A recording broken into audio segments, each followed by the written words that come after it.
You're a winner at WagerTalk even before the game is played with our Wager Rewards program. How does it work? Simple. Earn wager rewards on every purchase made at WagerTalk and Sports Memo. Those wager rewards can be converted into wager bucks on the first of every month. There is no additional fee to participate, and no additional details are required outside your valid WagerTalk or Sports Memo membership. On the first of each month, 5% of your wager rewards will be converted to wager bucks, which are available to purchase on all future purchases. Doesn't it feel good to be part of a rewards program with no additional hoops?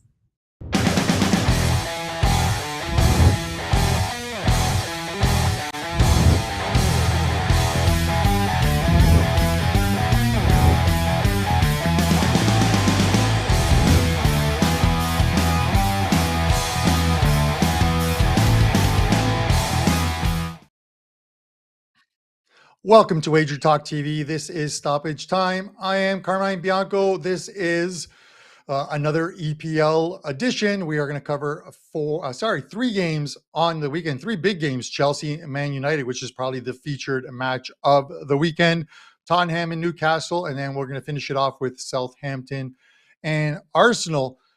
Joining me to cover these three games from a Sports Memo is Pavlos Laguretos and Nick Borrman and Kevin Dolan, the Irishman and King of Spain from WagerTalk. Let's bring them in, guys. Quite the action yesterday in England. A 1-1 day for me. I couldn't get there with Chelsea, which could have turned it into a very profitable day for me, but a 1-1 day, but the news of the day, if you guys were watching the games, was that Man United and Tottenham game at Old Trafford. Quite the game by United, probably quite possibly their best game I've seen them play all year, and probably in the last 2 or 3 years for this team. Eric Ten Hag is doing a phenomenal job getting this team playing the way he wants to play, sort of resembling Ajax in a way. A lot of shot attempts, a lot of shots on goal, and victories. And then the only news that people are talking about is, with 2 minutes left in the game, with a couple substitutions going into the game, Cristiano Ronaldo comes off the bench, walks down the field and into the dressing room, locker room, obviously looking to maybe to piss United off enough that they're going to move him in January so he can go and play some Champions League somewhere. But any thoughts on that game, guys, or any of the games yesterday in general? I think Ronaldo is going to play Champions League in North America next season. I think he's going to the MLS. I think I don't know. I don't really think anybody's going to put their trust in Ronaldo. The guy is a one-man show, or wants to be a one-man show, and he's causing all kinds of psychological problems to his teammates. And when he's not on the lineup, his teammates perform much, much better. I'm going to have a couple of things to say when we cover, United's match. Nick, anything? You were interrupting Pavlos, or Pavlos was interrupting you, but it is. You were mentioning goals. Yeah, yeah. Listen, I'm watching the games, and I've got like 2 or 3 monitors going, but I also have, which it's the site I love to use. It's in one of my browsers. I use Flash Scores, and I star every single game. So even though I'm watching the games on Fubo TV, when I hear that goal alert that someone scored, I then look at my monitors to see. Hopefully my team is in possession of the ball, because the Fubo obviously feed is about 45 seconds behind, and I'm hoping that my team has possession of the ball. And it's and they're one of the ones that scored, and that thing was not going off. It was like every time I checked to make sure that the alerts were on, I would see like 0-0 across the screen, or 1 goal scored, and there was just nothing happening yesterday. Under bettors were pretty happy with the way yesterday's card went, I think. Yeah, it was all unders, and it was frustrating because I had Newcastle -1. I could have gotten them, just to win outright, or -3/4, and they easily could have won by more than that. And then I had Liverpool team total over 1.5, and they scored early and just couldn't get a second one, despite having a lot of good looks. So it was frustrating. I was doing the exact same thing with the Flash Score app, and was just like, "Is this?" I kept shaking. I'm like, "Maybe I don't have service," but it wasn't going off, and I was pissed off by the end of the day. Yeah, it's and we know the way it works, which is If we get a bunch of goals in the midweek games, it seems like the exact opposite happens on the weekend. So I think I'm going to look at some of these games on the weekend and try and figure out which one we see the goals in. It's one or the other. But with that said, let's get guys right into the action here, because we've got a good one going on Saturday, and it is the feature match of the weekend. And I usually keep those till the end, but it's a Saturday match, so we'll talk about it right off the top. Chelsea and Man United. The line on this one: Chelsea minus 106. The draw is plus 270. Man United's plus 280 in this one. Nick, I'm going to go to you first on this one. I'm going to keep it simple. I love the way they played, and maybe it's an overreaction to just one midweek game, but they played extremely well. They're playing well if he keeps that lineup together. And we saw Chelsea obviously drop points. They couldn't get a goal in that game for Graham Potter's side, but you're getting plus a half a goal here in a game that two teams are going to be playing Champions League again on the weekend, during the week, Monday, Tuesday. Well, not United, but Chelsea will be.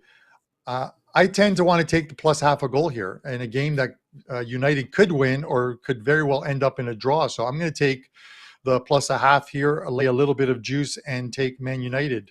Give me your thoughts on this one, Nick.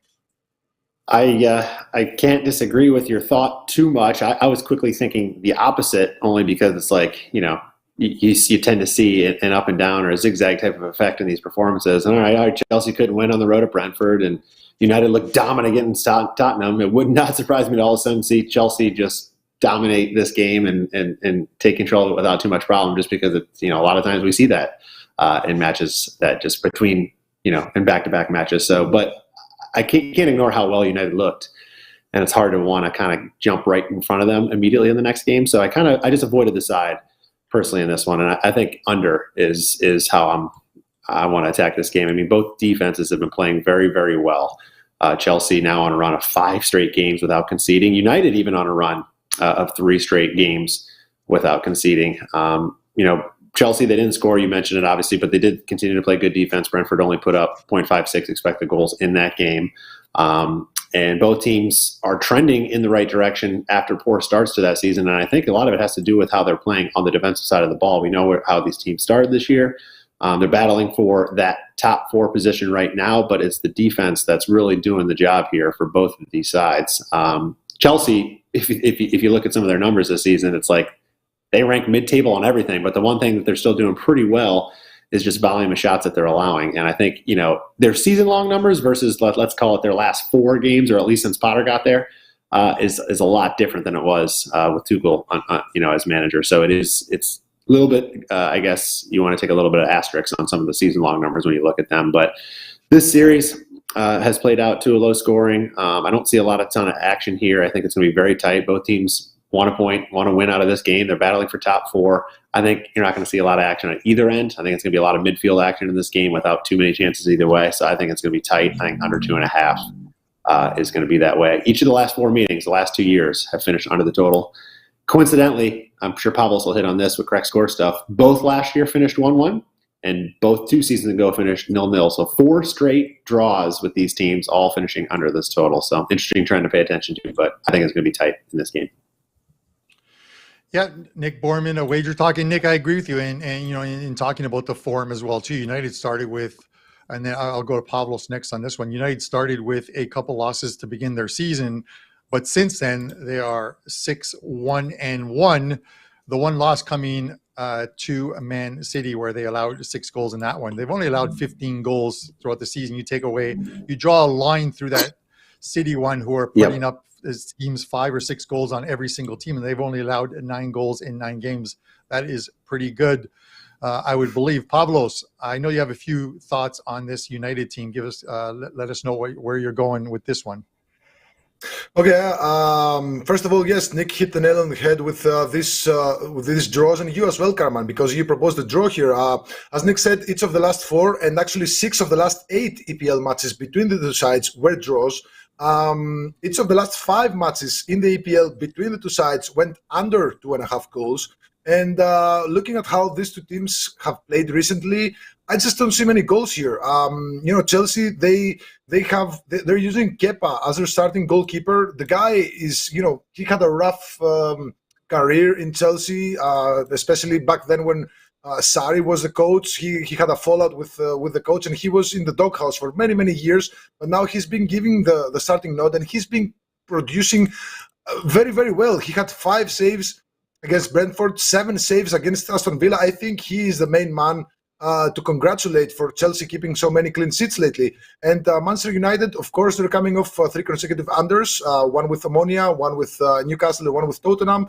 To be honest, I completely misread their match against Tottenham. I didn't really expect them to perform so well, but I'm staying firm in my belief that Cristiano Ronaldo needs to go. I mean, I'm not bashing the guy. He has excellent athletic abilities, but as a person, I think he has some bad rep. He's not such a bad person, but he is a diva in the sense that he wants to be the epicenter. He wants to be in the spotlight. And if he's not, he kind of turns into a crybaby. Now, I've been watching closely this connection between Ronaldo and Bruno Fernandes, because both these players play in Manchester United. Both players play in similar positions in the sense that they want to create a game for everybody else, in Portugal as well. And there was a big stretch of time where Cristiano Ronaldo clearly caused psychological problems to Bruno Fernandes. Bruno Fernandes, if you remember, when he first came to the EPL, he was a devil. He was a true devil. He was scoring, he was assisting, he was one of the top 3, 4, 5 players in the EPL, no doubt about it. But since Ronaldo came, his numbers have dipped significantly. But what I saw in the match against Tottenham was pretty reassuring for Bruno Fernandes. The guy had, let me pull out the stats. It was a masterclass by Fernandes. He had 1 goal and 9 key passes. 9 key passes is a sick number in terms of soccer. Key passes are the passes that lead to a certain goal. Not exactly a goal, because that would be an assist, but it's the passes that lead to goals. And he had 9 of them. And trust me, I'm a fantasy guy. I tracked his numbers very, very closely, and 9 key passes in a single match is just insane. So I think it's safe to say that as long as Ronaldo stays on the bench and Maguire as well, I think this Manchester United has some promising future. Now, as far as this match goes, I see both teams safeguarding their defenses first, and judging by historical data and how the 2 teams have fared lately, I just don't see many goals here. So I like the under 2.5 goals, plus 105, plus money on the under. I think that's a great price here. And also, if you feel like betting on some correct scores, of course you have to go with a goalless draw at plus 1100 and the 1-1 draw at plus 600. All right. Pavlos Laguretos from Sports Memo. Pavlos, I'll leave you with this phrase when you talked about Ronaldo and his influence, whether it's negative or so, on other players, is dimming someone's star doesn't make yours any brighter. I'm not sure if you ever heard that one, but it's one that I agree with wholeheartedly. So, Kev, I'm going to give you the final word on this game. And listen, at the beginning of the season, I was not happy because Chelsea were playing somewhat well. United weren't, and I took United, and I have a futures bet on them to finish top 4. They're right there now. They are a point back of Chelsea. We're only 10 games into the season. There's a lot. There's a ton of football still to play, but they're a point back of Chelsea, and they can flip-flop positions here and move into the top 4 with a win on Saturday. Give me your thoughts on this game. It's amazing you still have that ticket, to be honest, Carmine, because I would have presumed you'd throw it in the fire after Brentford, demolished them 4-0 in the first half. But look, you're not Give me my star doesn't make yours any better, Kevin. You're not the only one who likes United. This line has moved 40 cents from last Saturday. Chelsea opened up around minus 130 now, plus 110 mark. So, United is a popular side. As you mentioned, is for obvious reasons. You said at the start that's probably the best United performance you've seen in a couple of seasons. I totally agree with that. They were, phenomenal that game. Chelsea couldn't get over the line against Brentford. So while you don't want to overreact to a one-game sample size, as you said, it's hard not to be impressed with how good United looked in that game. But, Chelsea, nonetheless, Nick mentioned that they are strong. Not sure I want to fade them. So while I do agree with you on the side, I'm going to get a little greedier here, because while I do think United can cause problems at Stamford Bridge here, they've got the better overall XG numbers, third best road record in the league right now, fifth best defensive XG as well. I still don't know if they can come to London and get the win. So I'm going to get a little greedier, as I said. I'm going to take a piece of the outright draw, plus 270. You guys mentioned as well the recent head-to-head results. 4 straight draws now between these two sides. So plus 270, I like that. I think we see this kind of end in a stalemate here. So, that's the play I'm going to be on for this Saturday. All right, there you go, guys. Some very good thoughts on the Chelsea and Man United game on Saturday. Let's move to a Sunday tilt for this one. Tottenham and Newcastle, odds on this one. Actually, we'll put up the leans there first. I'm on United, plus half a goal, minus 130. Nick on the under, along with Pavlos and Kevin with the outright draw, plus 252. Some good ones there.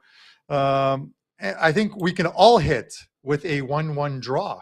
That is one where a 1-1 draw or a scoreless draw works fine for us. Guys, before we get into the second game, the Tottenham Newcastle game, I want to mention the Final 50 promo one last time. 50% off the 90-day package. So if you head over to WagerTalk or Sports Memo, click on your favorite cappers soccer drop-down menu, you'll see the 90-day package listed at $5.99. Use the coupon code FINAL50, and that'll take $2.99.50 off that package. So you're going to get 3 months for $100 a month. A ton of Champions League still to go. Europe, the MLS playoffs going on. Nick is killing it there. And, of course, the World Cup, just a month away before that kicks off in Qatar. So plenty of action, and that package will take you into January as well too. So take advantage of that great deal. Final 50. All right, Newcastle and Tottenham. Let's look at the numbers on this one.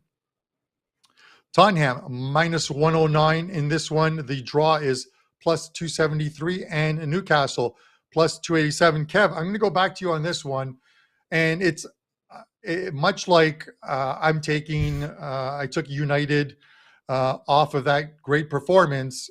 I literally want to come back with Tottenham at home to bounce back, and they need to bounce back off that performance. They really didn't do anything. I think 2 shots on goal, 48% possession in that game, but they're at home now. They need to put a win together and quickly.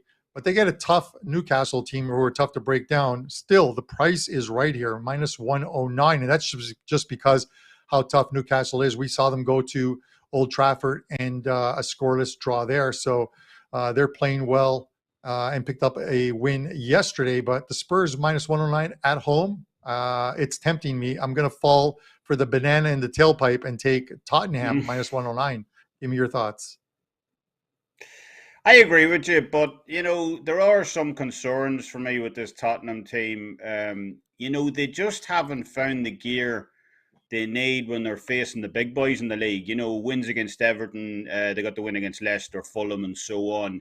That's all well and good, but, if we look at the big teams in the league that they faced, they were very, very lucky to draw against Chelsea earlier in the season, when Thomas Tuchel was still in charge and Chelsea were poor at that stage of the season. And, still Tottenham escaped with a draw on that one, the famous handshake gate and all that. But, we've seen them as well losing to Arsenal, losing to Manchester United over recent games yesterday as well. And, the thing about those games is they weren't just losses. They got absolutely hosed in both of those games. Arsenal were all over them as well. So, as I said, it is slightly worrying when they can't really compete, or at least they haven't shown the capacity to compete so far against the bigger teams in the league.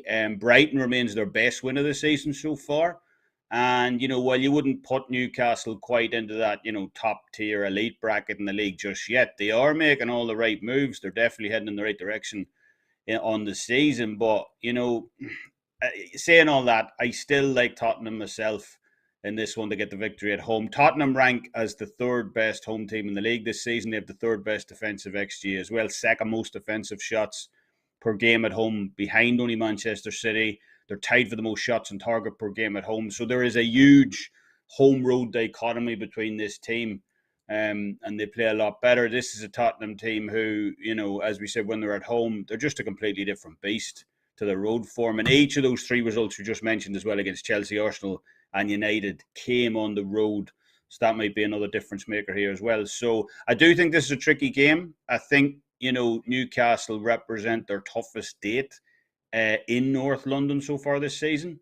But I nevertheless think Tottenham should have enough quality to get over the line here. And take the W against Newcastle this weekend. So, yeah, Tottenham for me in this one.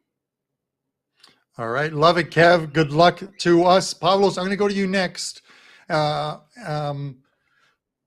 only thing that always worries me is the weekend before the Champions League matches, and we are now into match day 5 coming up next Tuesday and Wednesday. Is laying a big number, and I'm not talking about laying a big number juice-wise, but laying a handicap of -1 or -1.5. You don't have to do that in this game, but the Spurs do have a very important game on Wednesday where they host Sporting, which could very well decide top of that group, which is a biggie. That group is still wide open. They could easily go from first to third with a loss on Wednesday. So you start to worry about what kind of a lineup Antonio Conte puts out there. But he wants to win games. This is one that I think he needs to win. What do you think? Yeah, he usually bounces back with perfectly after a loss. As you said, he really doesn't want to lose, and I think this match against Newcastle is going to be, their bounce back spot to give them confidence ahead of a very, very tricky, I should say, Champions League match where they're hosting Sporting, and Sporting, they were horrible in both matches against Marseille, so we should be expecting them to be better in this match against Tottenham. And Sporting are a team that can cause problems, to anybody. And Tottenham, it was just a bad result, the match against United. They never really got it going offensively. Well, prior to that, they were quite promising. They beat Everton, they beat Frankfurt. I didn't really love their defense in Frankfurt, to be honest, but they did beat them. And of course, they beat Brighton as well. But at home this season, they've won all matches, all of them, no matter who came to London this season. Of course, they didn't have really, strong opposition so far. But Newcastle are kind of like the teams they faced, to be honest. Newcastle, they're missing Isaac, who is their star striker, and I think he's gonna miss the World Cup, or he's very close to missing the World Cup. So I didn't really love what Newcastle did against Everton yesterday actually. However, Everton were just had a horrible offense. It was the first match with Keyman Calvert-Lewin back in the starting lineup.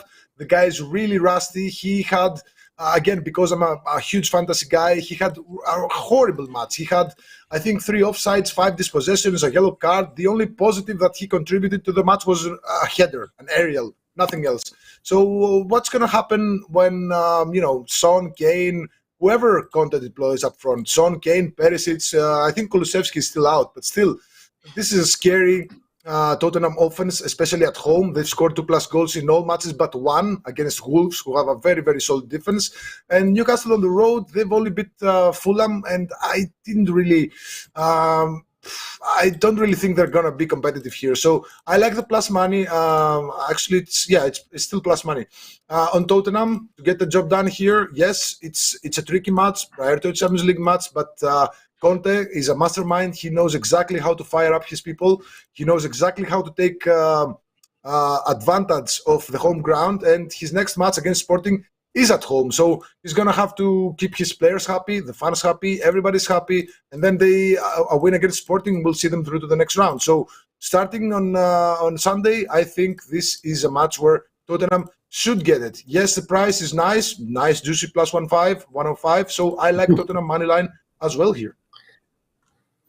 All right, Nick, I'm going to give you the final word on this one. And Kev brought up a point which you and I have always discussed on previous shows over the last couple of years, which is like that home and away form and how different it is. I think we looked at like Everton last year or the year before, and they were playing well, I think, at home, but they would hit the road and not be able to win, or vice versa. But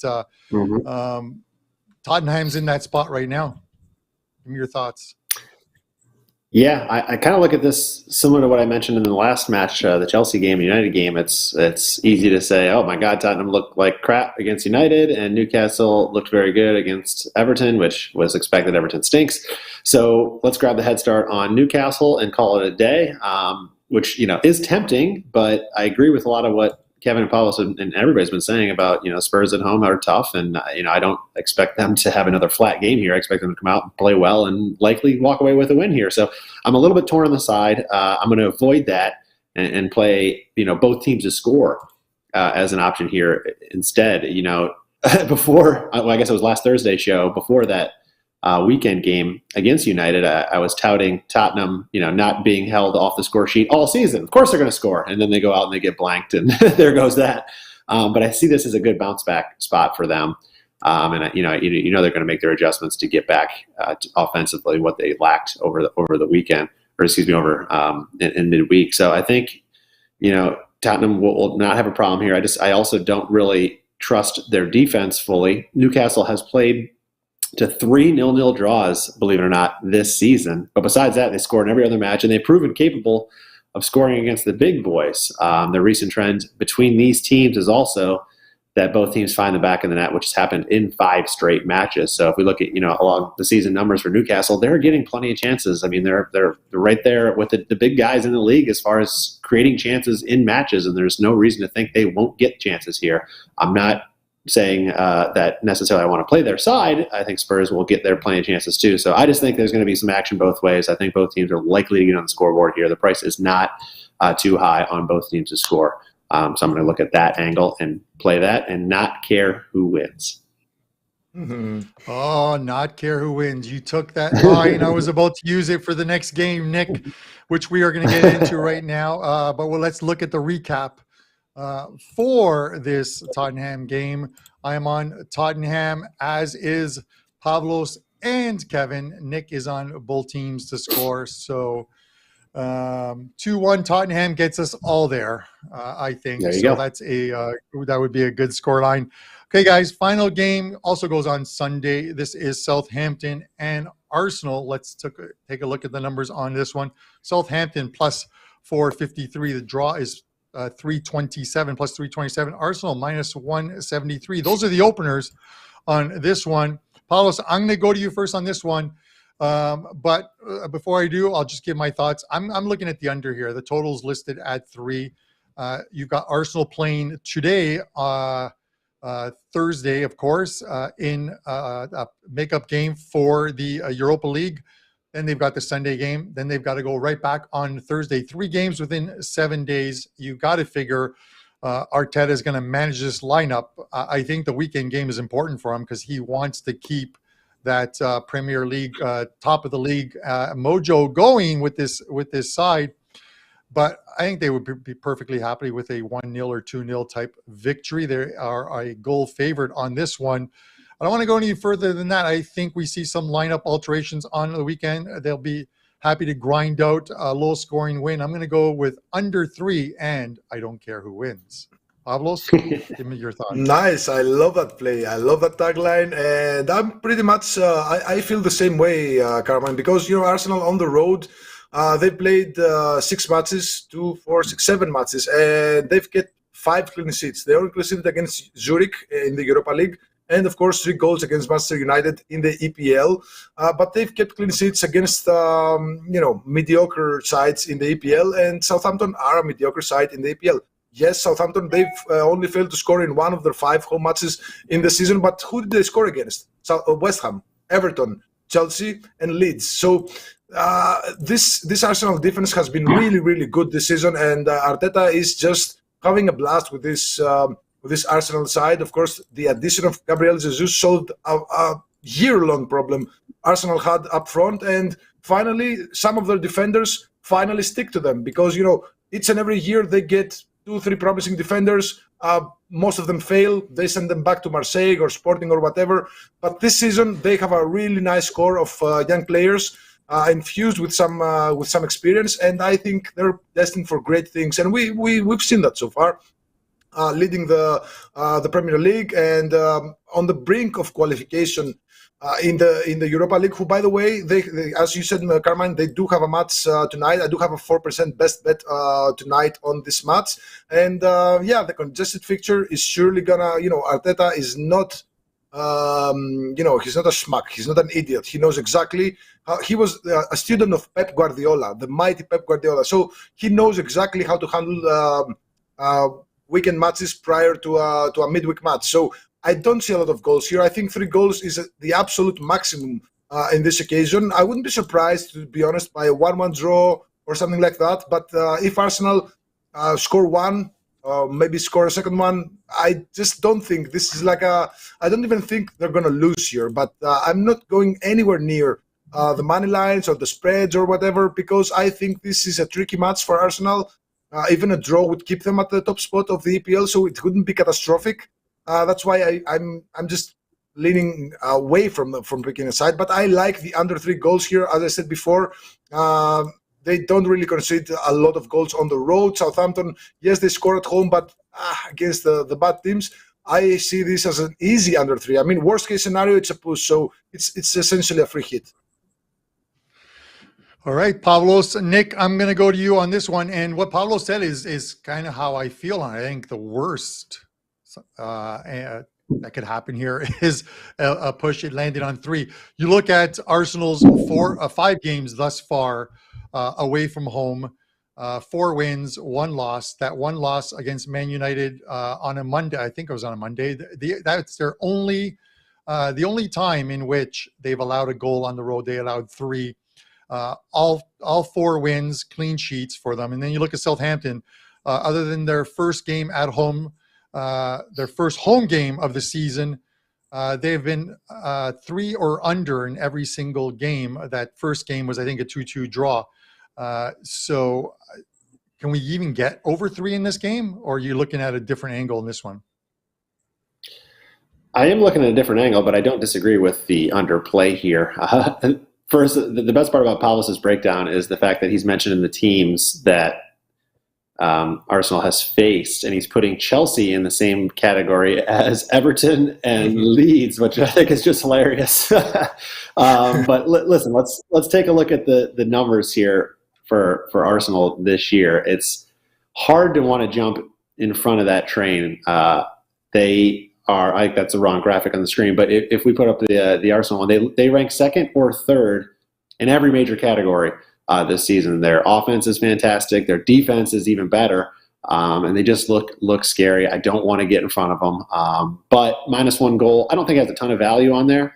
You guys mentioned the midweek games and the Europa going on too, but let's be honest, Europa is cool and all, but if Arteta was able to win the Premier League, I mean, that is way bigger deal than winning the Europa. Let's call it what it is. So I think he's going to keep the pedal in the metal. I think he's going to have everything geared the rest of this year, unless they start slipping in the Premier League standings as you get into springtime and their focus changes. But I think everything's going to be geared towards lining up weekend games and Premier League games to win and rotating like wherever he has to on the other games to just get through.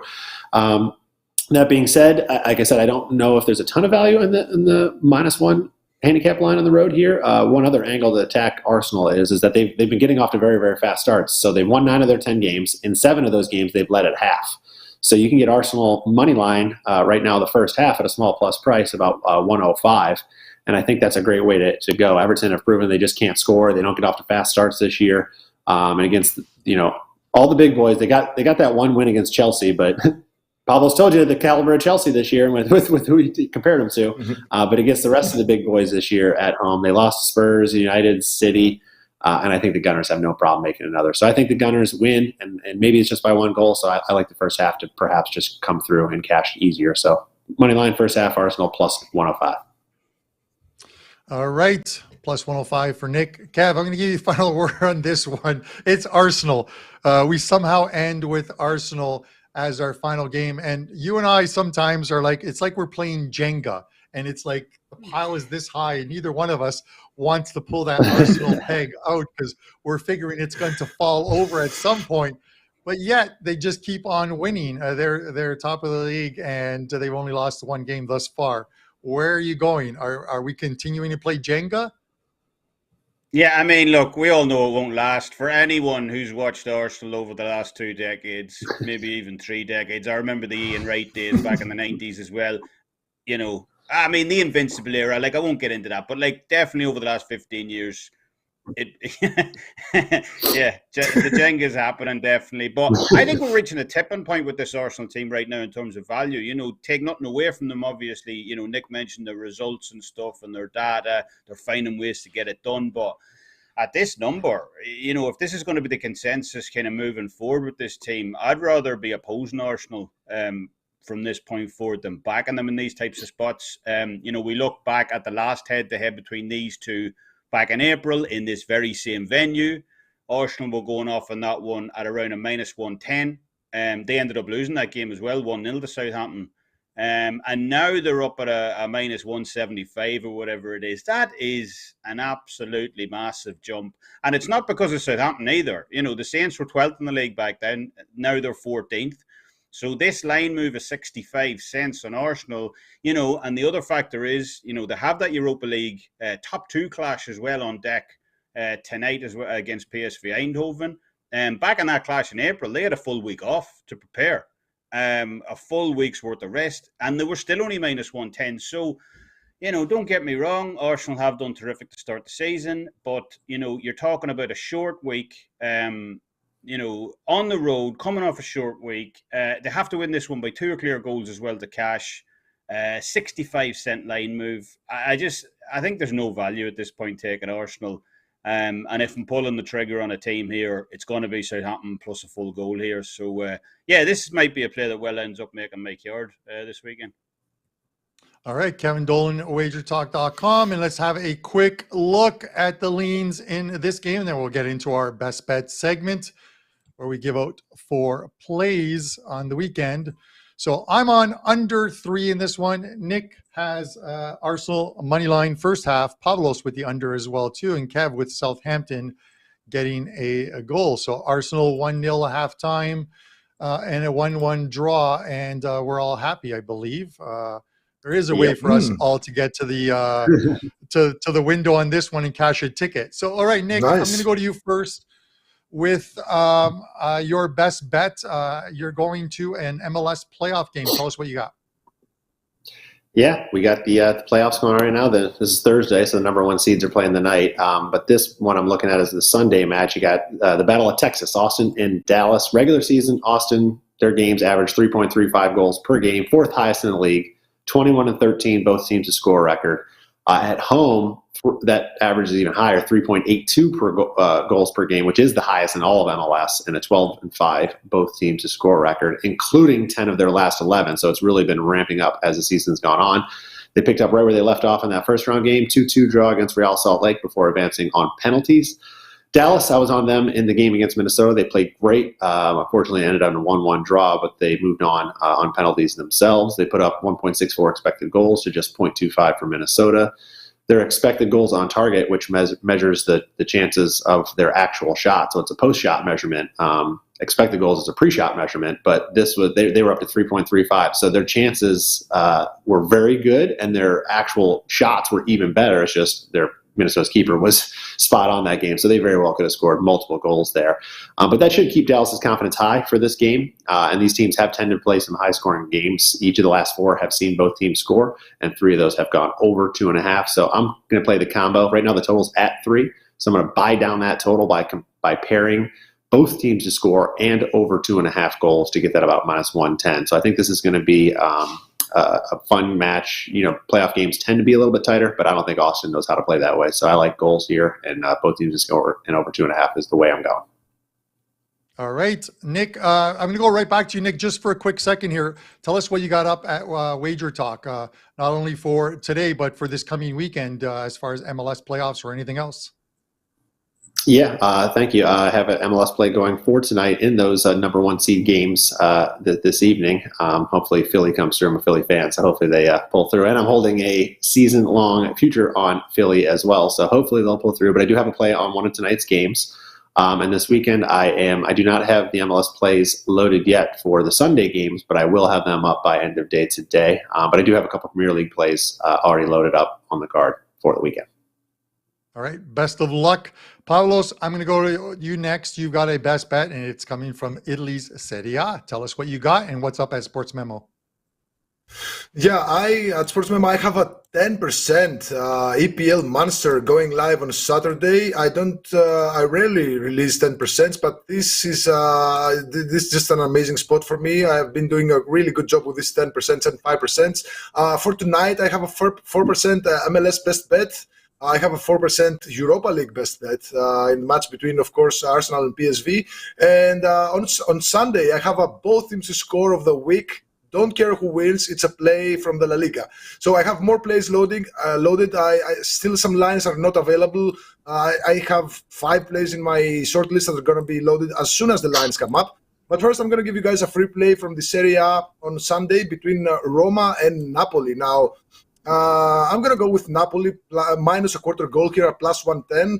Both teams are playing midweek fixtures in the next week with Roma playing in the Europa League and Napoli playing in the Champions League, but with a basic difference. Roma are third in their group in their Europa League and absolutely need a win against the bottom feeders in order to have a fighting chance for the 2 top spots, while Napoli, they've been absolutely spectacular in the Champions League so far, sitting at the top of the group, already secured passes to the knockout round, and even a draw against Rangers would be enough to see them through as top seed in the group. That means that Roma have one eye in their upcoming match, while Napoli have a much easier job midweek. And even if that wasn't the case, Roma have not fared well when facing good teams this season. We saw that against Betis in the Europa League, a loss and a draw. They lost to Atalanta. They've only beat Inter, to be honest. They even lost to Udinese, who are having a really solid season. So this Roma has been rather shaky in matches against good teams. And now Napoli are coming to town, who are unbeaten in their last 5 matches against Roma with 3 wins and 2 draws. However, both matches against them were draws last season. Now, Napoli, they've been bashing heads left and right. No matter who it is, they just keep scoring and scoring and scoring, especially on the road. They score multiple goals. The defense is not that great. They concede a maximum of 1 goal, to be honest. But still, taking Napoli, a money line at plus 137 is surely something to consider, but I'm taking a slightly safer approach with Napoli minus a quarter goal. It's still at plus money at plus 110, which gives us a bit of safety in the case of a draw. So best bet, Roma versus Napoli, Napoli minus a quarter goal, plus 110. All right, Pavlos with a long best bet. You almost became a guest on Puck Time, which goes at the top of the hour with that best bet play. Kev, I'm going to go to you. You're Spain. You have a play in Spain. Tell us what you got. Yeah, coming off a nice 2-0 night last night as well. Carmine and Sakos were pretty happy with that. And we have an MLS playoff best bet up for tonight as well. I'll have the weekend card up after this show. But I'm going to head to Spain for my best bet. It's going to be in the outright draw between Cadiz and Rio Vallecano this Saturday over in the capital. I believe Cadiz are a live dog on this one if you want to take them on the side. I'd have no problem with that. You know, kind of similar to what we talked about with the Manchester United game earlier. While I do like them on the side as well, I'm just not sure they can win the game outright. So I'd rather opt for the much bigger price here and take the outright draw in what I expect at least to be an extremely, competitive game over in Spain this weekend. So, yeah, take Cadiz, Rio Vallecano, draw for me on Saturday, plus 252. Really like that price best bet. All right. Good luck with that, Kev. I'm going to finish it off with an EPL game that goes this weekend. I usually love taking those Man City to win over 3.5 goals. And that could very well happen. But I'm going to different routes. Liverpool's starting to play well. They're starting to bunch together a lot of wins. And I'm going to take Liverpool on the weekend as the halftime, full-time bet where you're only laying $1.25. That's Liverpool to have the lead at halftime and then win the game. And you're laying 125 to win 100 on that one. So that is going to be my show best bet. I've got 3 plays up in NHL. I'm going to have some client plays up in soccer loaded very shortly. And of course, college football, NFL, including a 5% play, EPL on the weekend, just a ton of action. You can get a 7-day all access, $30 off a 7-day all access of mine using the coupon code CARM30 and get $30 off that $99 price. So it's less than $10 a day. And that's going to cover you right through to next week's Champions League and Europa League games as well, too. So that's a pretty good deal. Guys, we're going to be back on Tuesday with some games for Tuesdays and Wednesdays, match day 5 in Champions League, 10 a.m. So tune in and best of luck with your wagers, guys. For myself, Nick Borrman, Kevin Dolan, and Pavlos Laguretos, there's our best bets recaps, and we wish you the best of luck. You're a winner at WagerTalk even before the game is played with our Wager Rewards program. How does it work? Simple. Earn wager rewards on every purchase made at WagerTalk and Sports Memo. Those wager rewards can be converted into wager bucks on the first of every month. There is no additional fee to participate, and no additional details are required outside your valid WagerTalk or Sports Memo membership. On the first of each month, 5% of your wager rewards will be converted to wager bucks, which are available to purchase on all future purchases. Doesn't it feel good to be part of a rewards program with no additional hoops?